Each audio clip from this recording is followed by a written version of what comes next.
ನಿನಗೆ ಈಗ ಬಂದಂತಹ ಅರಿವೇನು ಇದು ಉನ್ನತಿಕೆಗೆ ಹೇತುವಾಗಿ ಚಿಂತಿಸಬೇಕಾಗಿರುವ ಬಂದ ಪರಿಭವ ಜಗಕ್ಕೆ ವಿಶ್ರುತವಾಯಿತು ಎಂಬ ಭಾವದಿಂದ ನೀ ಕುಗ್ಗಬೇಕಾಗಿಯೂ ಇಲ್ಲ, ನೈಚಾನುಸಂಧಾನಕ್ಕೆ ಒಳಗಾಗಬೇಕಾಗಿಯೂ ಇಲ್ಲ.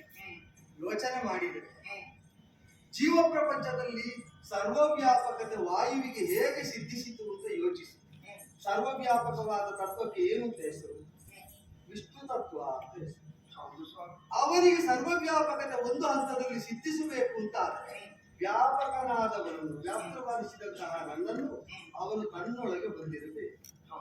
ಸರ್ವೋತ್ತುಂಗನಾಗಿ ಸರ್ವನಲ್ಲೂ ಬಲಿಷ್ಠನಾದಂತಹ ಶ್ರೇಷ್ಠ ಅಂತ ನನ್ನನ್ನು ನೀವು ಮಾನಿಸುವುದಾದರೆ ನೀವು ಶ್ರೇಷ್ಠರಾಗಿ ಬಲಿಷ್ಠರಾಗುವುದಕ್ಕೆ ನನ್ನನ್ನು ಒಳಗೆ ತುಂಬಿಕೊಂಡಿದ್ದರೆ ಸಾಧ್ಯವಾಗ್ತದೆ.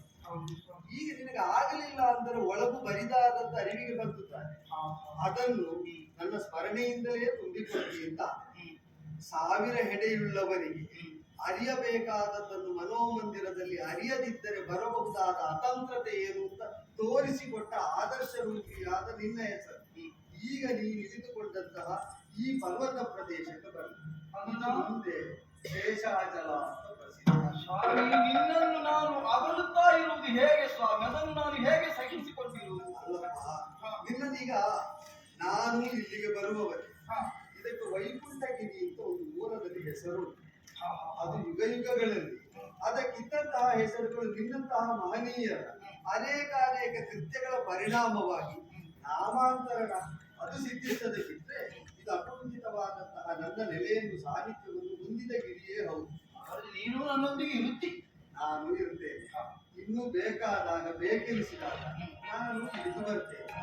ನೀನು ಅಲ್ಲಿ ಇಲ್ಲ ಅಂತ ಆಗುವುದಿಲ್ಲ. ನಿನ್ನ ಸಾಹಿತ್ಯ ಈಗ ಉಂಟು ಅಂತ ಸ್ಥಿರವಾಗುತ್ತೆ.